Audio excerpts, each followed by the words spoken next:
बेहद स्वागत है जी सभी स्टूडेंट्स का। एक बार फिर हाजिर हैं, हमारे साथ हैं मनप्रीत सिंह चीमा जी जो स्टडीज केयर से ऑस्ट्रेलिया के एक्सपर्ट हैं। मनप्रीत जी आपका बेहद स्वागत है जी। Thank you sir. Thank you so much. Manpreet ji, Canada हो, यूके हो, जर्मनी हो, आजकल स्टूडेंट्स उन कोर्सेज की तरफ ज़्यादा एडमिशन ले रहे हैं जिसमें उनका फ्यूचर ब्राइट हो और जिसमें स्टूडेंट का स्किल हो, उसे पार्ट टाइम जॉब्स भी मिलें। अब ऑस्ट्रेलिया का ट्रेंड क्या है, या मैं कहूं क्योंकि आप बड़ी बड़ी यूनिवर्सिटीज़ के साथ सीधा डील करते हैं, ऑस्ट्रेलिया अगर स्टूडेंट ने जाना है तो किस तरह के कोर्सेज में स्टूडेंट्स जाएं, या मैं कहूं किस तरह के प्रोफाइल हैं जो एलिजिबल हैं अच्छे अच्छे कोर्सेज के लिए।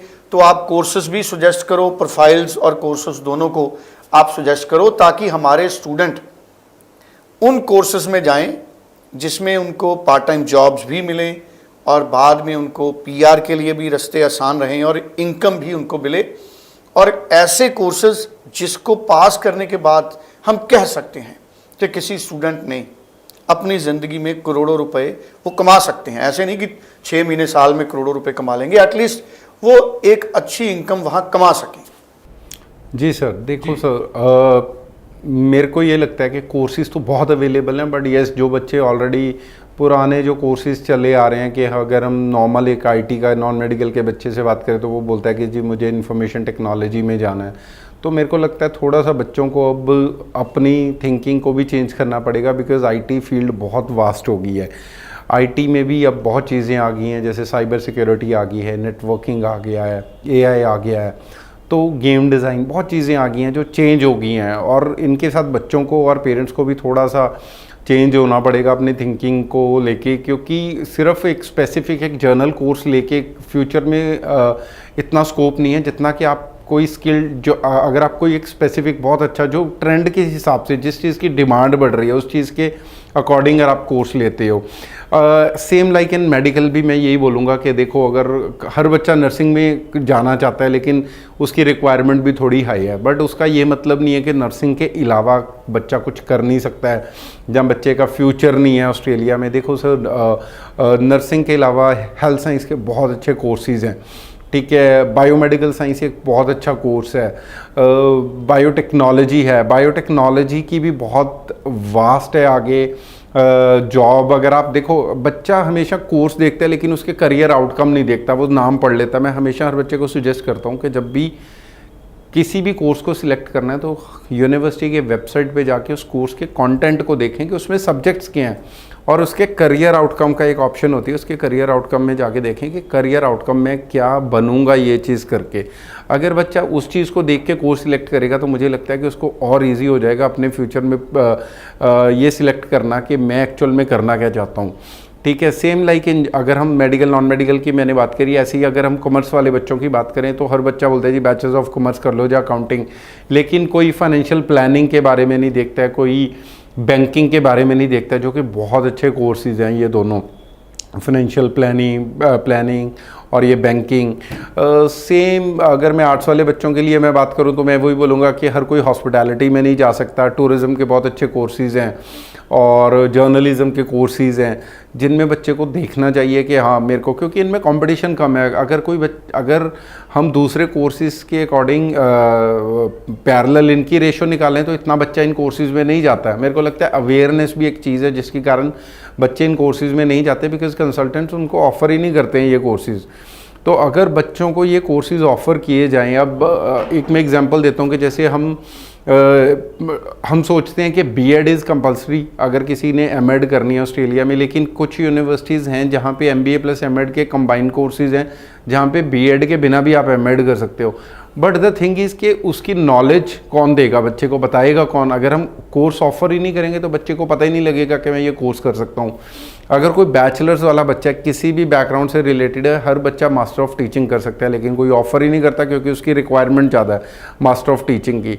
तो ये थोड़ी थोड़ी चीज़ें अगर बच्चा ये ध्यान रखे या कंसल्टेंट ये ध्यान रखे तो मुझे लगता है कि बच्चे का फ्यूचर भी सिक्योर रहेगा, और यस अगर हम बिजनेस पॉइंट ऑफ व्यू से भी सोचे तो बच्चा भी रेफरेंस उसी को देगा जो खुद खुश रहेगा वहाँ जाके। तो हमेशा कोर्स वही चूज़ करो जो थोड़ा सा आज की डेट में ट्रेंड में हटके है, और हाई कमीशन भी ऐसे कोर्स में थोड़ा सा खुश होकर वीज़ा देता है, उनको लगता है यार ये बच्चा सिंसियर है जिसने ये कोर्स चूज़ करा है, रेदर देन के सारे बैचेस ऑफ बिजनेस या बैचेस ऑफ आईटी में अप्लाई करें। डिफरेंट कोर्सेज में अप्लाई करना चाहिए बच्चों को। बिल्कुल ठीक है जी। सो कोर्सेज की जो सिलेक्शन है वो काफ़ी ज़्यादा इम्पॉर्टेंट है, और उसी के हिसाब से स्टूडेंट तय करे कि उसको किस कोर्स में जाना है।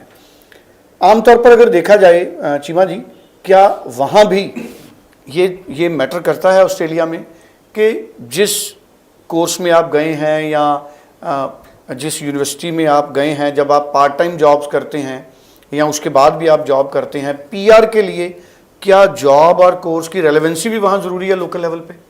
बिल्कुल सर, देखो अगर आप रेलिवेंट फील्ड में जॉब करेंगे तो आपको हमेशा वो चीज़ बेनिफिट ही देगी, बिकॉज अपनी फील्ड में काम अगर बच्चे के पास एक्सपीरियंस है तो उसकी वेटेज हमेशा पीआर के टाइम पे पड़ती है। अगर कोई इंजीनियरिंग करके अगर कोई वहाँ पे ऊबर का काम कर रहा है तो मुझे कोई उसमें कोई रेलिवेंसी नहीं लगती, कोई तुक नहीं बनती, बंदा क्या बोलेगा वो, अगर वो पीआर के टाइम पे भी हाई कमीशन को क्या दिखाएगा, जो ऑस्ट्रेलियन गवर्नमेंट को क्या दिखाएगा कि मैं, क्योंकि ऑस्ट्रेलियन गवर्नमेंट जब किसी को किसी कोर्स में इनरोल करता है तो उनको लगता है कि ये बंदा कल को इस फील्ड में आके हमारी इकॉनमी में कंट्रीब्यूट करेगा। अगर उसने वो काम ही वो करने हैं कि जो कि कोई भी बंदा कर सकता है, अब ऊबर ईट जहाँ वो टैक्सी चलाने के लिए कोई स्किल तो चाहिए नहीं, वो तो कोई भी काम कर लेगा, तो फिर बच्चे को इंजीनियरिंग करवाने का क्या फ़ायदा हुआ। तो हमेशा ट्राई कीजिए कि अपनी फील्ड में काम ढूंढो, ताकि कल को आप जस्टिफाई कर सको कि आप एक एज अ जेन्युइन स्टूडेंट आए थे यहाँ पे और आप जेन्युइनली उनकी इकॉनमी में कंट्रीब्यूट करना चाहते हैं। अगर आपके पास एक्सपीरियंस अच्छा होगा किसी रेलिवेंट फील्ड का तो आपको हमेशा प्रेफरेंस मिलेगी परमानेंट रेजिडेंसी के टाइम पे। बिल्कुल ठीक है। अच्छा, एक बड़ा सुना जाता है कि पीआर बड़ी मुश्किल है ऑस्ट्रेलिया में, किन लोगों के लिए पीआर इजी रहती है ऑस्ट्रेलिया में? सर पीआर टफ इसलिए है बिकॉज पॉइंट सिस्टम है कि पॉइंट्स को आपको एक स्पेसिफिक पॉइंट्स चाहिए होते हैं पीआर अप्लाई करने के लिए। लेकिन अगर बच्चा, मैं फिर बोलूँगा, बच्चा फोकस्ड है, इंटेलिजेंट है, अगर उसको पता है कि मुझे 2 साल या 3 साल की स्टडी के बाद ये चीज़ें फेस करनी पड़ेंगी और वो अपने आप को अकॉर्डिंगली प्रिपेयर करता है। अगर आप एजुकेशन ख़त्म होने के बाद एकदम से इन चीज़ों में आओगे तो आप बहुत कंफ्यूज, और बच्चा भी डर जाता है कि यार मेरे को तो आइल्स में भी स्कोर चाहिए, मेरे को तो इस फील्ड में जॉब भी ढूंढनी थी, मेरे को उस चीज़ के भी पॉइंट चाहिए थे। तो बच्चा उस कन्फ्यूज़न में और डर जाता है और ज़्यादा स्टेप बैक कर जाता है चीज़ों में, मेरे को लगता है। तो बच्चों को, अगर बच्चा फोकस है, उसको पता है कि मुझे 3 साल बाद पीआर भी अप्लाई करनी है, उसके लिए मुझे आइल्स में स्कोर चाहिए, वो साथ के साथ प्रिपरेशन करता है, क्योंकि आइल्स की तो 2 साल वैलिडिटी होती है। अगर आप 3 साल की स्टडी है तो आप दूसरे साल की एजुकेशन कंप्लीट होने के बाद ट्राई कीजिए आइल्स का देने का, बिकॉज आपके माइंड में तब प्रेशर नहीं होगा कि मेरा अगर पॉइंट्स नहीं भी आए तो कोई बात नहीं, मेरे पास अभी 1 साल है, मैं कभी भी ये पॉइंट्स ले लूँगा। लेकिन आप एजुकेशन कंप्लीट होने के बाद जब पेपर देते हैं तो आपको एक एंजाइटी हो जाती है कि यार मेरे बैंड नहीं आ रहे, अगर बैंड नहीं आएंगे मेरी पीआर नहीं होगी। तो बच्चे को जो उसकी एजुकेशन है उसके बीच में ही अपना फ्यूचर भी प्लान करना पड़ेगा कि मुझे आइल्स कब देना है, मुझे अपनी फील्ड में साथ के साथ जॉब ढूंढते रहना है। मैं ये नहीं बोलूँगा हर बंदे को पहले दिन ही अपनी फील्ड में जॉब मिल जाती है, ऑड जॉब्स करनी पड़ती हैं सर्वाइवर के लिए, बट साइमल्टेनियसली आप ढूंढते रहो। जब भी आपको जॉब मिले छोड़ो ना, $1-2 ऊपर नीचे भी मिल रहे हैं, अपनी फील्ड में जॉब को हमेशा प्रेफरेंस दो। जब भी आपको जॉब मिले, आइल्स आपके हाथ में होगा, एक्सपीरियंस हाथ में होगा, तो आपकी इजीली पीआर हो जाएगी। जी चलिए, thank you so much. Screen पे नंबर है, मनप्रीत चीमा जी से आप बात कर सकते हैं, स्टडी केयर के ऑफिस में बात कर सकते हैं।